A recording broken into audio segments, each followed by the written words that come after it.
Good morning, all of you. This is my video on healthcare sector, which is a part of your infrastructural development.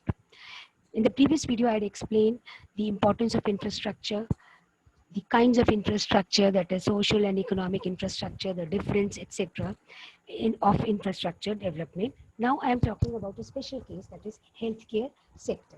Now, when we talk about the health component, health here means three things.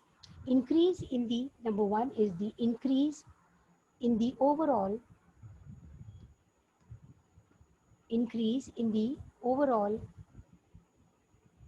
efficiency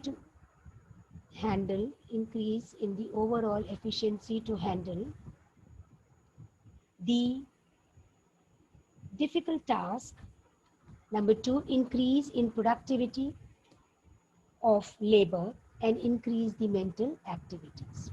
So when we are saying that their health should be developed, or when we are talking about good health, what we are actually saying is that defining good health means three things, that is overall efficiency to handle difficult tasks, increase in productivity of labor, and increase in the mental abilities of the people. Now, a lot of development has taken place in the health services after independence. Health is not only the absence of disease, but also the ability to realize one's potential. Health is the holistic process related to the overall growth and development of the nation. Now, generally scholars assess people's health by taking into account indicators. हम कुछ indicators लेकर के चलते हैं. खाली वो indicators ही नहीं होते, उसके साथ और भी बहुत सारी चीजें होती हैं. अब क्या significance होती है, क्या importance होती है कि अगर हमारी जो है पॉपुलेशन जो है, अगर वो हेल्दी होगी तो उनका जो है कंट्रीब्यूशन प्रोडक्शन को, जीडीपी को ज्यादा होगा. क्या क्या इंक्लूड होता है कंपोनेंट्स में इसके? It includes hospital, doctor, nurses, paramedical professionals, beds, equipment and the pharmaceutical industry. अब health care system in India जो है वो आपका 3 टियर सिस्टम है, जिसमें हम लिखते हैं प्राइमरी, सेकेंडरी और टर्शरी हेल्थ केयर. अब प्राइमरी हेल्थ केयर जो होता है ये आपका प्राइमरी लेवल पे होता है, रूरल लेवल पे होता है.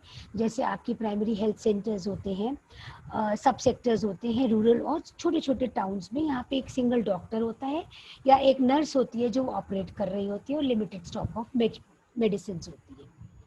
जो सेकेंडरी हेल्थ केयर होता है उसमें थोड़ी बेटर फैसिलिटीज होती है. ये आपके डिस्ट्रिक्ट टाउन्स में होती है, एक्सरेज, ईसीजी वगैरह इसमें होता है. यहाँ पे कई जगह ये प्राइमरी हेल्थ केयर सेंटर भी होता है और आपका हेल्थ केयर प्रोवाइड भी करता है. जो बेस्ट होता है वो होता है tertiary health care sector.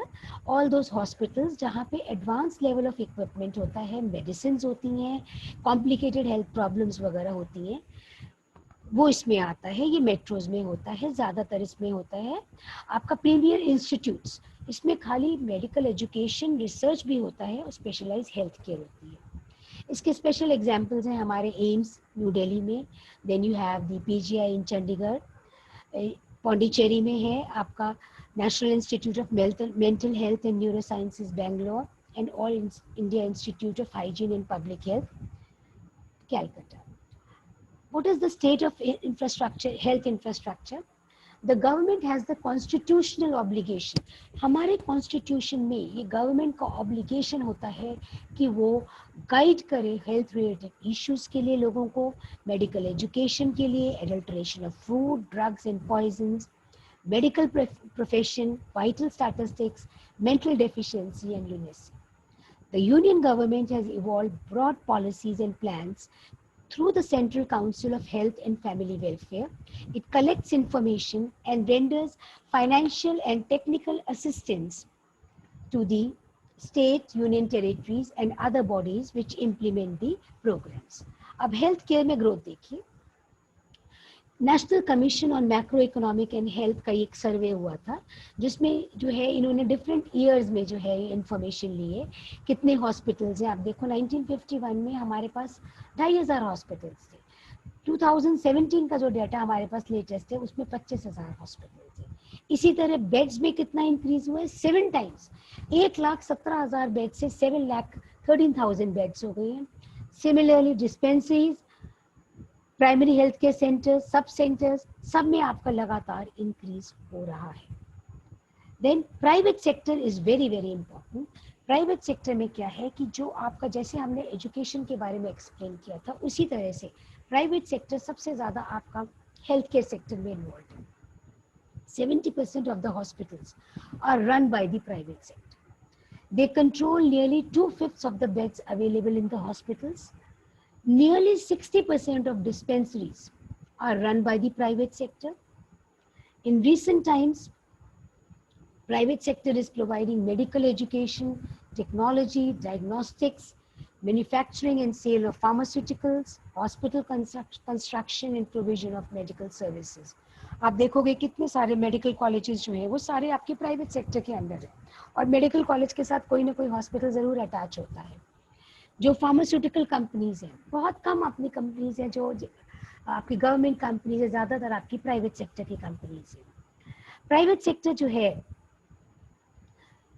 Problem ये हो गई है, जो प्राइवेट सेक्टर है मेडिकल लाइन में जो है ये ग्रो किया है क्योंकि इस पे बहुत प्रॉफिट होता है, लेकिन यहाँ पे जो है मेजर रेगुलेशंस नहीं है, जिसकी वजह से जो है कोई प्राइवेट प्रैक्टिशनर्स जो है वो रजिस्टर्ड डॉक्टर्स नहीं है, जिन्हें हम क्वैक्स कहते हैं। फिर उसके बाद जो है ये जो फार्मास्यूटिकल कंपनीज हैं, कईयों ने अपने art state of the art speciality hospitals खोल रखे हैं, जिससे मेडिकल टूरिज्म जो है वो बहुत अट्रैक्ट जो है, बट वो बहुत एक्सपेंसिव हो चुके हैं। एक ये हम वर्ड यूज करते हैं AYUSH, Indian system of medicine. AYUSH होता है, A stands for Ayurveda, Y is for yoga and naturopathy, U is for Unani, S is for Siddha medicine and H is for homeopathy. ये आपके जो है डिफरेंट 5 टाइप्स के मेथड हैं जो हमारे ट्रेडिशनल मेथड्स हैं। इसमें हम एलोपैथी की बात नहीं कर रहे हैं। जो हमारा इंडियन सिस्टम ऑफ मेडिसिन है उसमें इन 5 जो चीज़ें हैं, इसके लिए हमारे पास हॉस्पिटल्स हैं, डिस्पेंसरीज हैं, रजिस्टर्ड प्रैक्टिशनर्स हैं। अब इसमें प्रॉब्लम हमारी क्या है, इसकी प्रॉब्लम ये है कि एक जो है फ्रेमवर्क नहीं प्रोवाइड हुआ है स्टैंडर्डाइज एजुकेशन का, और इसका फ्यूचर प्रोस्पेक्ट्स जो है बहुत पोटेंशियल है, आयुर्वेदा का बहुत पोटेंशियल है, उसको जो है हमें यूज़ करना चाहिए क्योंकि हमारे पास बहुत अच्छा आयुर्वेद है। हमारे पास जो है हमें हेरिडिटरी में बहुत अच्छा आयुर्वेद मिला है, हमारे पास बहुत अच्छे आयुर्वेदिक प्रैक्टिशनर्स हैं और हमें इसे कंटिन्यू करना चाहिए। अगर हम क्रिटिकल अप्रेजल देखें तो हम देखते हैं कि जो है हमारा एक्सपेंडिचर जो है किसी भी चीज़ का डेवलपमेंट हमारी इकोनॉमी में कितना हुआ है, इसको हम 2 तरह से देखते हैं। एक तो हम देखते हैं टोटल एक्सपेंडिचर उसका कितना है, और दूसरा होता है कि जो आपका जीडीपी है, जीडीपी का कितना पार्ट जो है वो उसके हिसाब से चल रहा होता है। तो लो एक्सपेंडिचर हम अगर देखें तो हमारा 3.7% ऑफ द टोटल जीडीपी जो है वो खाली हमारा हेल्थ केयर सेक्टर पे यूज होता है। हेल्थ इंडिकेटर्स कैसे होते हैं, हेल्थ इंडिकेटर्स में एक आपका आता है टर्म जिसे हम कहते हैं ग्लोबल बर्डन ऑफ डिजीजेस। ये एक्सप्लेन करता है कि कितने लोग हैं जो अपनी जो हमारी लाइफ एक्सपेक्टेंसी है उससे कम एज पे वो डाई कर रहे हैं, dying prematurely due to a particular disease, और इसी डिजीज में उन्होंने कितने साल एज डिसेबल्ड निकाला है। अब इसमें जो है total burden of disease was caused by non communicable diseases associated with heart, respiratory, lungs, kidney, obesity and diarrhoea. Diarrhea, lower respiratory system and other infectious disease count for 1/6 of the total deaths in India. At present आपका hypertension और diabetes भी आपका बहुत ज़्यादा develop कर गया है। अब इनएफिशिएंट हमारा पब्लिक हेल्थ केयर सिस्टम है। क्यों?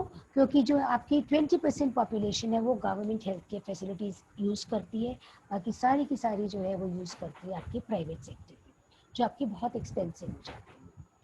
अब अगर हम रूरल अर्बन डिवाइड देखें, आप देखोगे कि क्या जो फैसिलिटीज़ अवेलेबल हैं अर्बन एरिया में वो रूरल एरिया में नहीं है। इससे क्या होता है कि रूरल एरिया के जो लोग हैं उनको सफिशिएंट मेडिकल इंफ्रास्ट्रक्चर नहीं मिलता है।